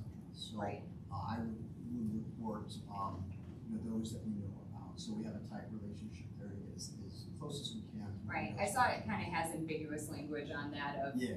when you're informed versus, right, okay. So do you have a certain tracking method that you use? We don't have a tracking method for adjudication. What we do know is that we have those incidents that may require a police report, but then this now extends to what's the DA. So you have something on your radar. We can work with our law enforcement partners, DA, if that information can be out there. But we had a really positive experience this past summer on that first run. Okay. Sounds good. That was the Thank second you. reading. Questions? So, do I have a motion in regards to the second reading of those? I'll make a motion that we accept those. Okay, motion by Sue, do I have a second? Second. Second by Teresa, excuse me, second by Teresa. All those in favor say aye. Aye. Any opposed? Okay. All right, good on those. All right, next, we'll move into the first reading. So this is the first reading and no action tonight in regards to the school support organization, our SSO, policy 5830, student fundraising revised. Policy 6605, crowdfunding revised. 6608, accountability and oversight of fundraiser and crowdfunding disbursements, new. Policy 6610, non-district supported student activity accounts, revised. Policy 7230, gifts, grants, and requests, revised. Policy 9211, district support organizations, is rescinded. Policy 9215, district support organizations, school support organizations, the SSO, is renumbered, replacement. 9700, relations with non-school affiliated groups, revised. That's it for the first group.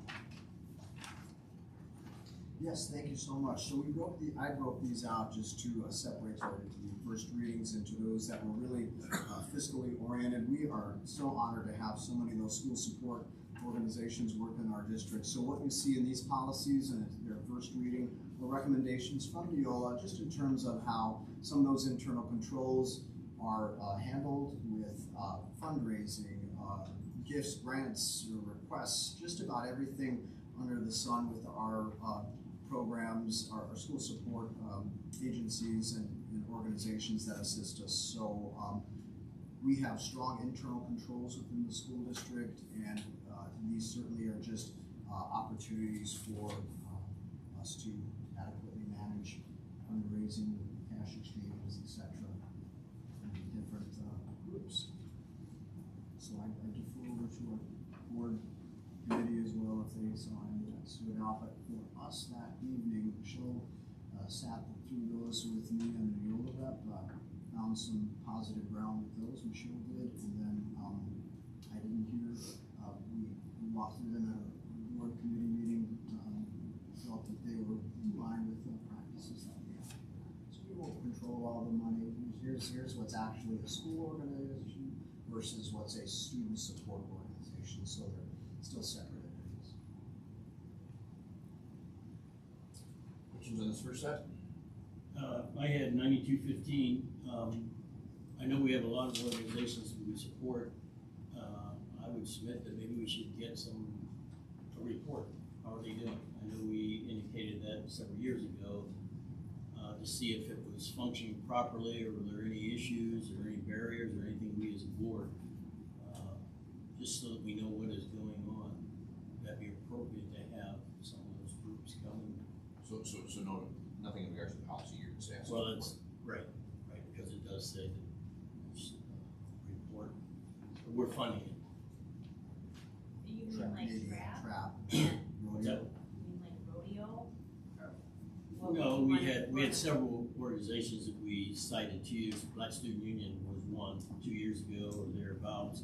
We were gonna revisit that and say, how are things going? What's participation? I guess that's a different topic. I could. That's not I don't think that's a school support organization is They're like. Well, not school support.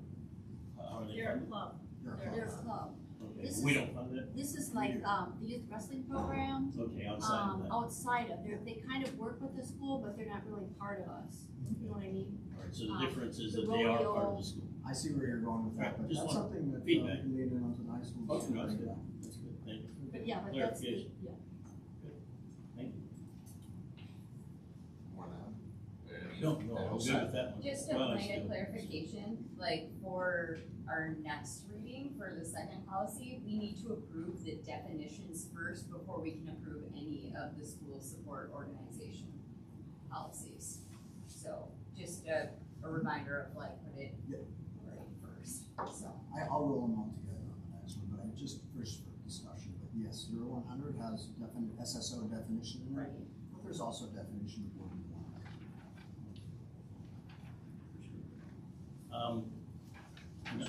So you can run this for a sec, yeah. Yeah, 9,700, I just wanna say thank you. I see we struck out all that and we did non-discrimination total instead of, race, color, religion, because it does, it's an umbrella, so I thank you for that. That was you though, yes, that was Okay. very simple. Okay, You take that. Still that's all there. I have. Until the next one. Okay, we're good. Are we good on that side? Okay, any other questions on that one? Eventually you, reach out to Dr. Hanson again in between now and the next one. Those will come back to us as a second reading in the future. Okay, so now we got another set, all right? So now we have the first reading and no action. On policy 0100, definitions revised. Policy 0144.5, board member behavior, communications, and code of conduct revised.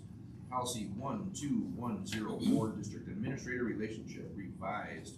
Policy 1240, evaluation of the district administrator revised. Policy 2131.01, reading, instructional goals and kindergarten assessment revised. Policy 226101, parent and family engagement in Title I programs revised. Policy 2431, interscholastic activities revised. Policy 3120.08, employment of personnel for co-curricular, extracurricular activities revised. Policy 5112, entrance age revised. Policy 5136, personal communication devices revised. Policy 5461, children at risks of not graduating from high school new. Policy 5895, student employment rescind. Policy 6320, purchasing revised. Policy 7540.202, digital content and accessibility revised. Policy 7540.048, artificial intelligence revised. I would absolutely defer to the board if there are those that come through. Again, I want to thank the board policy committee for sitting through those first readings. But why don't we just go ahead and start with Mr. Chairman? Sure. It sounds like we might have some questions on some of these. I don't know where we want to start. You guys can go ahead and I'll just No, go ahead. whatever you guys don't say. Spencer, why don't you go ahead and start with this? Okay, mine are kind of basic, I think a 144.5. Yeah. I just have on G, expectation applies in all communications, but then we go on farther to say, including while discussing sensitive, controversial matters. All communications should be inclusive, right? Just throwing that as a point. On that policy, I would. G, 144.5G, because regardless, it's all communications, I would just throw that out there, I'm a kind of stickler, sometimes you make that, it says all, but then we always take it deeper, I don't know that it's necessary, but that's just just a concern I have, I don't know, everyone else may not have an issue, that's one, and obviously it's first reading, so. I'm sorry, Mr. Stevens, so you're saying on item under general expectations of all board members, item G. G. There's a treat others with respect and dignity at all times. Is there a word you'd like removed? I'm just saying, expectation applies in all communications, and then we go on further. End of it. He's basically just saying you can just end it. Just end it. There's no reason for the including blah, blah, blah, blah, blah, it's That's all he's saying. That's all I'm redundant, saying. is what he's saying. That's all. The rest of the, from the comma on is redundant. So he just thinks the point is all communications means all communication, Covers so everything. that's just. That was the, yeah, that was just. So do you want it removed or not? Pardon me? I just Do you want all want communications. including while period. discussing sensitive, so on and so forth? You want all that removed? Where the sentence ends at all communications. What else you got? I guess, I don't know if I wanna get in that yet. Can we continue with that policy? Go ahead. Same yes. one. Okay, On page 3 of 4, go down, it's really weird. It says, okay, prior to paragraph 1, 2, 3. Prior to paragraph 3, it says the president and vice president do such and such. If the president is the problem, then the vice president will take over. Then, when you get to the 3rd paragraph, the president, and it's scratched out, or the vice president shall review the complaint and determine whether the officer can investigate the matter. It should just keep the vice president in there, because if the president is the problem, then the vice president needs to carry on the president's duties to take care of whatever complaint against the other board member is. And so then it should, I'm saying leave all of that language in, and then the president may, or the president or vice president may contact the school district's legal counsel, depending on who's doing the investigation. Okay, can I just say, I'm just gonna lay it out there. Okay. I don't know why this policy keeps coming back, I and don't either. why we're so focused on changing this policy. This policy was brought to us in November and it died. There was no revisions made. Heidi brought up due process, 100%, there's no due process. This policy, as we're trying to revise it, gives Mr. Genevico all of the power. Not saying that he's gonna be like, I have all the power, but it gives the board president all of the power. So if someone's like, hey, Miss Rice said such and such and such, and I went to Miss Rice and I told her about, a concern I had, then someone else could be like, oh, Miss Rice did that, and then the school board president could say, okay, well now, according to this policy and how it's now written, hold on, give me a second. Where was that part?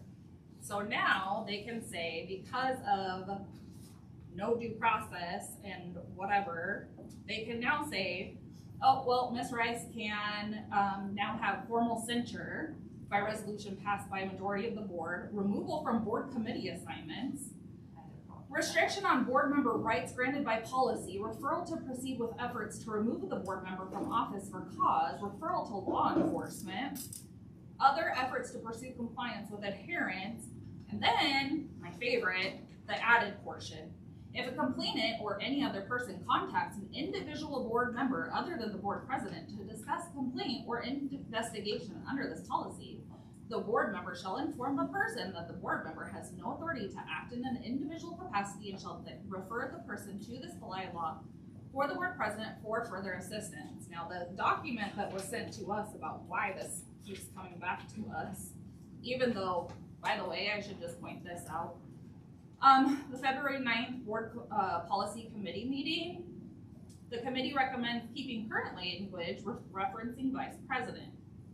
But it's still coming to us with all of that striked out. Now, the document that we received says that this policy outlines expected ethical, professional, and responsible conduct for all board members, covering their behavior, communications, and their interactions with staff. It is important because it establishes the standards of integrity and professionalism necessary for effective government, protects the district's legal standing, and ensures a focus on the welfare of students. The revisions to the policy update include communicating that individual board members, other than the board president, do not have the authority to act on complaints or investigation. It is important because it establishes a clear chain of command and ensures that all complaints are handled through the proper channels, maintaining consistency and fairness in the process. The revisions are recommended but not required. So my question is, why does this policy just keep trying to get pushed through? Just keep trying to get revised. Excellent question. These are recommendations from Neola. So it'd be incumbent that they do come before the board, first to the policy committee, then the board for your consideration. So they need to. Well then, reflecting back, I know this, I was part of the policy committee. Now, reflecting back even further, looking at this again after Ms. Rice's comments, it's like, well, what if the vice president and the president are the problem? Then what do we do? So, you know, it's a very frustrating thing. I don't think we should change any of it I don't either. at this point and let it die. I rewatched the meeting that we had where this first came up, and Heidi's point of due process It's still absolutely not there. applicable here. So the board never took those. These are new revisions. So these Yeah, are- so- Right, so it just keeps coming back. We're just bound and determined I to thought, yeah. I get mean, something in there. Well, I would say it'd be incumbent in my role as superintendent of schools to always bring policy change. Right. So you will get those from me. I understand and certainly understand your concern. I personally think we should just let this one die. Well, it's no action. There's no action tonight, right, 100%. First reading. So, So we just need to remember that. be in the future.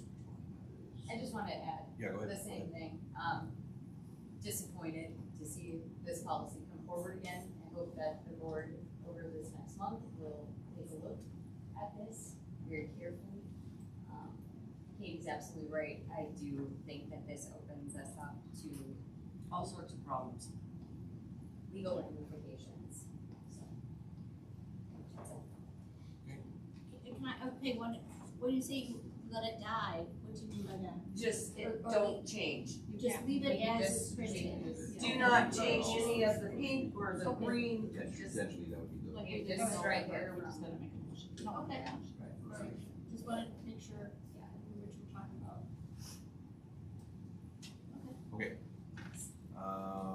Other ones? Yeah, I don't know. I'll let you Go go. ahead. I do have another one, No, you but go. Okay. Go ahead. should I just Go finish ahead, speaking go my ahead. piece You're and then on. you can have it? Go ahead. Alright, the next one, again, come back to the smartwatches. Which Say- Which The one? definitions. Oh, definitely. Oh, at the very So beginning. this comes back to, and I know what's gonna be said is the Wisconsin Act 42. So I went and I found it and I printed it. It says that the devices are not to be used during school, but in the devices, it says a wireless communication device means a portable wireless device that has the capability to provide voice messaging or other data communication between two or more parties and includes all of the following: a cellular telephone, a tablet computer, a laptop computer, a gaming device. So my question would be, yes, a smartwatch technically can. You cannot talk on the phone. I mean, I don't know, maybe I'm just old, but there's no way I can be texting on this thing. If I'm texting like this, you're gonna figure it out real quick. Act 42 prohibits the use of the devices in school, but it does not prohibit wearing the devices.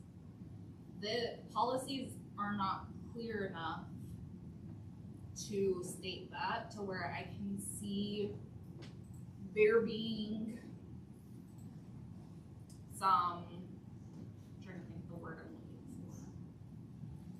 I wanna say it's not animosity, but like some conflict about what it would be. So I can see like a teacher being like, hey, the policy is you can't have that on.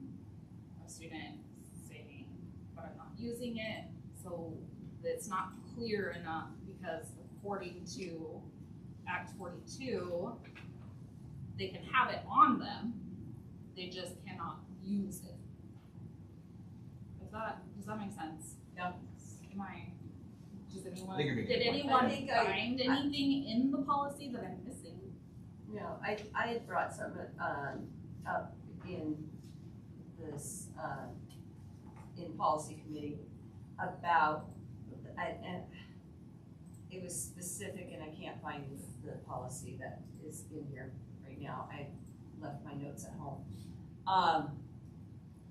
But about leaving out this, this smart, your, whatever that device is, It's right here. the smart watches. In the policy committee meeting on November 10th, it says policy 0100 definitions, committee recommends not adding smart watches. Yeah. But that was before 42 came out and defined what a personal communication device is. So that kind of changes it a little bit. But this does not specifically state smart watches. And my personal belief is, and I have no evidence to support this, but my belief is because that's a really hard thing to enforce, someone to take off their watch. They don't have to use it, but just having the watch on their arm, right? So I would say either take out smartwatches or add some clarification as to. I would go further and take out smartwatches and wearable technology, because they're kind of one and the same to me. I don't know what else wearable technology is. I don't know, like I said, I'm old. All I know is my watch is my life. You're one ahead of me. I live by my watch, so. Isn't that somewhat, okay, so you can't text on it, but you can still receive You messages. You can Yeah, text so- on it, but have you seen You the can keyboard? actually text really easy. Well, We but talk I on it. mean, part of it then, like. I mean, it might I not, can it really might not text be, on the it might not phone. be like writing, I might not be writing paragraphs, No, but I can definitely say to you after senior night. Oh, yeah. Thank you, Yeah. or, I mean, there's 100%. options, you know, I get a message, I can. But doing this is a lot easier I- to see than being like this, right? Like, But some of the point of limiting that phone use is not using it, but the incoming stuff, the incoming messages that you're gonna get, the distraction of it. And this is gonna be just as much of a distraction with incoming as a phone, isn't it? so that's why I'm saying, like, if we don't take out smartwatches, can we make the policy clearer that you can have the watch on, but you need to turn off like the cellular data or something? Some kids use it to. Why can't you just take it off? You're gonna Because have kids lose them. a That's the problem. whole ordeal with that. Let me tell you what. I use it to monitor my heart, so. They shouldn't Yeah, have. my son. Mine likes to tell me that I'm about ready to have a heart attack. Their heart, their diabetes, But we And could, all we of could that, hammer yeah. that all day because, you know, just like the legislation from the state, it had so many holes and it's like trying to carry water in a net. Right. Because there are too many exceptions and it makes it extremely difficult for the teachers. How do the teachers, we call on the teachers to enforce it. It says, okay, you can have the phone, but it must be turned off. It can't be on vibrate. How do you enforce that? How do we expect our teachers, they already have problems, and I'm sure everyone's heard. We want to give the students the best opportunity to learn, and if there's a distraction, you know, then that impedes their ability to learn, you know. And I just think that I'd like to see us give the kids a chance, and I'm straight down the line and say, no phones. I mean, we can look through Medford and other places. Make sure we're staying, we No, don't want, that's just Right. 5136. we don't wanna get into a discussion about phones and not having phones right now. Well, that's what's 5136. But it's still, cause it's the use Well, of it. that's- So that's the, That's whether we decide, I think you're gonna have a mutiny on your hands if you try to do the smartwatches thing. They already have a hard time with you taking away their phones. But I do think that there does need to be some more clarification in that policy, regardless of whether we decide to leave smartwatches in or out, just because it's not clear. How would you make it, how would you suggest you make it clearer? Well, I didn't get that far because I thought that that would be a great collaborative effort. That's some communication. Because I I have to think go to then, work. then we need to bring this definitions solely for us to be able to discuss, to make it clear, and then go from there. Like I said, we have to pass definitions before we can pass any of the other policies.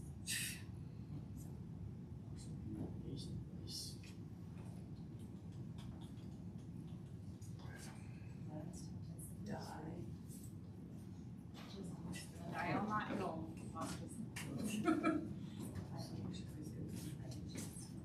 Okay, other, I'm done. Everyone else Are you can done? talk about what they want to talk about. That's all I have. we're good, we're good. Let's see. Had you said yes? Good. No? I just had one more, 6230. I wrote it down. Is it 63 per month. Oh, maybe I wrote, yeah, maybe it's a six here. Yeah, it's purchase. Purchase was Okay, 63. which one? I'm sorry. 6320. Yeah. Near the bottom. Someone near the bottom. Third. Oh, Yeah, yeah, that's it. Purchase. And I know we have that in there in C, purchasing decisions, and I know we get into that because I know in facilities, we talk about it. But we're adding in C, except in case of a single vendor, emergency, or when the material purchase are of such nature that price, negotiations will not result in savings to the district. I'm okay with that. Not, exceeding or spending more money than we need to, but I think that we need to be a little bit sensitive and careful because we get a very good vendor, very reputable, the results are great, but I don't think it's fair that we not give others opportunity. Now, if they choose not to submit a quote or a bid, then it becomes one instead of just one. I just have a little concern because we don't know who might come in and do a good job too, and especially in a small community. So I'm just saying, I don't know that part of it is, because we're gonna go on for comparative. If we don't have comparative, then we have a single. It's rare, and Joe and Michelle do a fantastic job. Those thresholds that don't require full-blown bid process, and then when they do, you've seen some of the outcomes there. So it's very judiciously used, very sensitively used, because we absolutely do want the best price every time. Right. But if the HVAC piece goes out in the middle of February, That's emergency. may have to be. So thank you for recognizing that. It's well intentioned and it's followed. That's been our practice since the last 6 years. Like I said, emergency fund. The other is where I have my little circuit. So that'll work for me. Well, on that same policy of purchasing of over 50,000, or I think it was 50,000, threshold, I had asked in the policy meeting why there wasn't 3 quotes versus 2, and I was told, well, look where you are. People just don't wanna, bid on these things. So, I think 3 is a better number than having 2, so we can't get 2. But I Does say think, at but I least. think what that means, Teresa, if we got 3 bids, Right. we bring that to the Right. facility, we bring that to you, if we get 3. So if we get 2, we bring you 2. If we want it, we bring you 1. So it's not that we don't try to get 3, it's just, if you don't see 3, it's because we didn't get them. So we present all the bids that we get.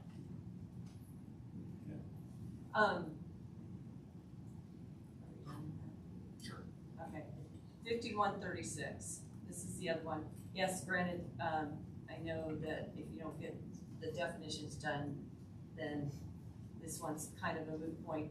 I did have issue with, go to the letters, go down to A, B, C, D, smartwatch, wearable technology, any other web-enabled device of any type.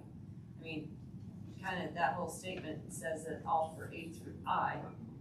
So I don't know why that's needed, but wearable technology and smartwatch need to be taken off of there. So A through D, I checked in with Neola on 5136, that statute that lists A through D. They followed the definition of wireless devices, and including E and I are just those that can be.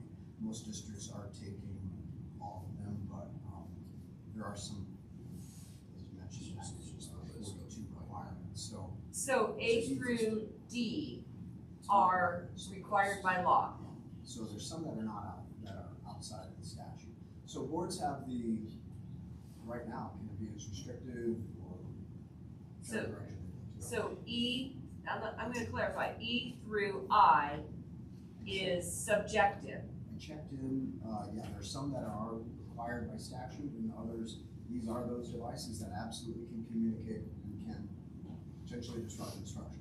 So the board just has to take those that are required under statute. And E through D. this policy is not technically due till July 1, but it's, they could just come out, I'd like to bring them to you as soon as I possibly can.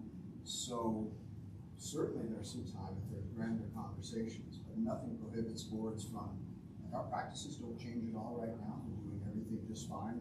We added the required language,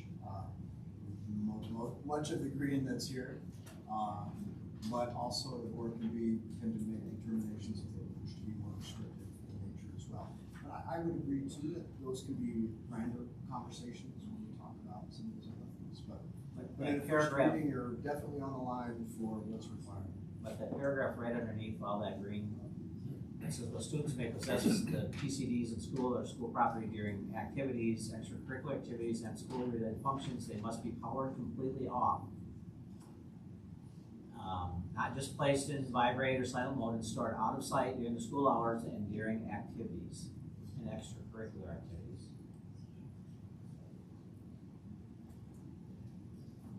It's in there. It is. That's up to Powered off and done. That's up to middle school.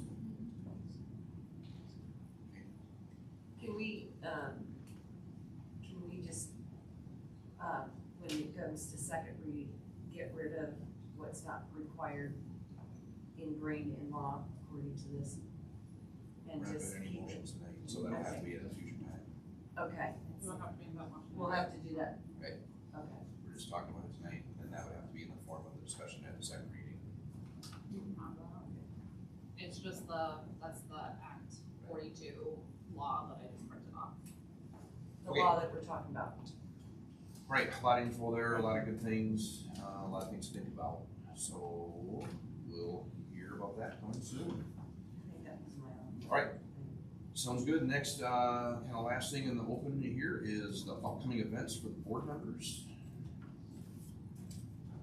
So we got quite a few things coming up. What was the one? What was the one? We're all good with the time, yeah. Very good with the times of some of these. I know some of those when we talked about. Take a this. look at that. Yes, Yeah. sir. Thanks for bringing that up. Everybody take a look. Those are coming from WASB. So the big ones were like Tuesday, March 3rd, first round of interviews on our notes and we're sharing and stuff. It said 4 o'clock. So everybody's still good with that. Yeah. And the 4 o'clock on both Tuesday and Thursday, make sure he goes in. Was there a question on the time on the 25th? Oh, who's the superintendent review application? Yeah, that was one of those applications. The Yes, 7 yes, o'clock, was yes. correct? That was the one. So that was I had written down 7 with the question mark. Yes, okay, So- that was what we so- weren't sure. Is everybody good with leaving at 7? So that's That's next 7 at Wednesday. night. That's next Wednesday. Earlier. That's next Wednesday. So the applications are due Friday. We're gonna have access to them from, Yeah, that's right. what is it, Friday night But I to work Tuesday till through 6 Wednesday? that night. I'm sorry, So Tuesday. we decided on 7 because I work till 7 Okay. on that night, but I'm actually done at 6 that night. So if it works better for everyone to do it earlier, I can leave to the district office. So I mean, so we could move it a half hour if we So wanted, or it's people wanna up to you mess with that at guys, 6:30, or you but wanna leave it at 7, or? Doesn't matter. I mean, that was what I know that we plugged You're, in the time. you're but we right, weren't sure. you're right. And that's what I can call about today. Yeah, Next 25th. Wednesday, Okay. yes. Yeah. At 6? So the applications close this Friday. Right, So then we'll have access to those up until that meeting. right. I mean, we'll have them longer, but that's that meeting where we'll be bringing. You said you get done at 6? Right. That's, So you wanna go 6:30? 6:30? Give us another half hour earlier. are you I can be closer? there, but, or you guys can start at 6 and I'll be there. It's up to you, whatever you guys wanna do. Just be ready to roll at Just tell me 6:30. what time I need to get. Just be ready to roll at 6:30. I will be on time. So be ready to roll at 6:30 instead of 7, okay? So make a note of that. Alright. So, 6:30. set that, February yep, 25th at Yep. 6:30 So- p.m. District off. we should get a reminder, right? And what are we blocking out for 1 hour, 2 hours, 3, what? 4. It's gonna be a bit, it's gonna be a little bit. Yeah. It will be a little bit. Because that's when we're talking about narrowing down. That's when we're gonna be narrowing down the contest of the candidates. It's 4 hours. Come on, man. There's five officially in, 2 that are halfway done. 5 Oops, 5 are in, 2 that are in the works, but not finished, and, hoping to double that, so, This was application. 5 are in. 1 out of state. Okay. So, everybody good? So 6:30, everything else is on there, everybody's got it? But 6:30 next Wednesday is that time. Okay, I should probably change at that. the district office, alright? Everybody good with that? After I just made a big deal about being on time. Okay, I'll go to that. So now we're gonna look at contemplated closed session pursuant to the Wisconsin statute, section 19.851C, to discuss and potentially take action regarding the compensation of a teacher. And then we will reconvene in open session and take action as appropriate. So do I have a motion to go closed? Move to close. Second. Motion by Heidi, second by Teresa. We will take a roll call for closed. Penny? Yes. Teresa? Yes. Mike? Yes. Jennifer? Yes. Yes. Katie? Yes. Okay, we'll be closed as soon as we can empty the room. Thank you all for coming. See you next time.